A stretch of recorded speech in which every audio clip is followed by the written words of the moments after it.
Ouda Ibrahim, bonsoir. Bonsoir. Vous êtes journaliste et grand reporter à RFI. Les autorités affirment donc que les responsables du coup d'État au Soudan seraient des pro-Béchir. Est-ce que cette piste est crédible ?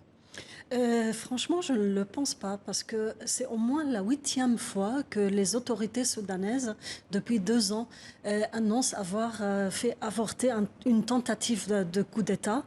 Cette fois-ci, comme les anciennes, on arrête plusieurs généraux, on démet de leurs fonctions plusieurs généraux dans l'armée qui sont peut-être pro-El-Béchir, mais il y a franchement des doutes autour de ces coups d'État répétitifs. On n'arrête pas un coup d'État au bout de 2 ou 3 heures et on n'a qu'une seule source pour affirmer l'existence de cette tentative, c'est le média officiel, les médias de l'État et la télévision d'État. On n'a aucune source indépendante qui l'affirme. Ce matin, j'étais en contact avec un collègue très sérieux qui m'a affirmé cette tentative de coup d'État, comme ceux qui ont précédé, sont fabriqués par les militaires. Mais pourquoi font-ils cela alors ?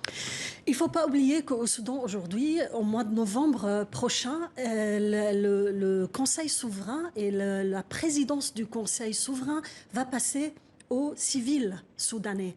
Et il y a beaucoup de problèmes aujourd'hui entre les civils et les militaires. Les civils ne feront pas confiance aux militaires et vice-versa. Il y a des problèmes autour de la conception de l'État et de la conception du pouvoir et des raisons pour lesquelles le soulèvement populaire, il y a 2 ans, pour se débarrasser d'Al-Béchir s'est lancé. Mais est-ce qu'il y aurait des pros, des fidèles d'Omar El-Béchir au sein de l'armée, comme le dit les... Il y a bien sûr beaucoup de fidèles encore aujourd'hui au sein de l'armée soudanaise. C'est normal, c'est une grande armée. On ne peut pas les accuser tous de faire des coups d'État s'ils sont pro-Al-Béchir. Il y avait un régime islamiste, il y a les frères musulmans, il y a beaucoup de frères musulmans dans cette armée et ils ne sont pas forcément contre... ou en train de préparer un coup d'État. Et au sein de la population, est-ce qu'il y a des nostalgiques d'Omar El-Béchir ? Certainement. Aujourd'hui, il y a beaucoup de problèmes au Soudan au niveau économique, au niveau social, au niveau des services, au niveau des relations du Soudan avec les pays frontaliers. Il y a beaucoup de problèmes à pratiquement toutes les frontières du Soudan et le gouvernement, le pouvoir en place n'a pas réussi, à part enlever le nom du Soudan de la liste des pays qui soutient le terrorisme, il a réussi à rien, à avancer dans tous les dossiers que les Soudanais attendaient depuis Al-Béchir. Donc rien n'a changé depuis le départ de contre le prix de pain et là on se retrouve 2 ans après dans le même cas. Rien n'a changé. Le Soudan se retrouve aujourd'hui devant 2 scénarios très durs.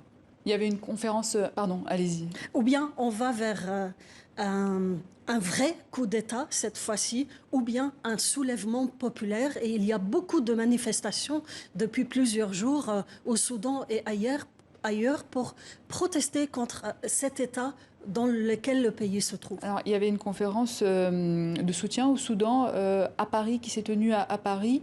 Depuis, rien, pourtant rien, toujours. Oui, parce que ça ne sert à rien, les réformes tardent à arriver. Le gouvernement essaye, mais il y a tellement de problèmes, la quantité de problèmes et les difficultés sont énormes. Ça d'un côté. De l'autre côté, cette lutte pour le pouvoir de la junte militaire et avec les civils, bloque tout à tous les niveaux. Cette politique de accaparer le pouvoir, on la voit aussi en Libye, on la voit dans plusieurs pays arabes qui ont connu un printemps en 2011 et malheureusement ça détruit beaucoup de choses, ça détruit la confiance de la population en cette classe politique. Où en est le dossier judiciaire d'Omar El-Béchir ? Il était question un temps de la CPI, de le renvoyer à La Haye ? Alors, officiellement, le Soudan a donné son accord pour que Omar el-Béchir soit traduit devant la CPI. Mais comme vous savez, aujourd'hui au Soudan, on entend beaucoup de déclarations contradictoires selon de quel côté ça vient la déclaration.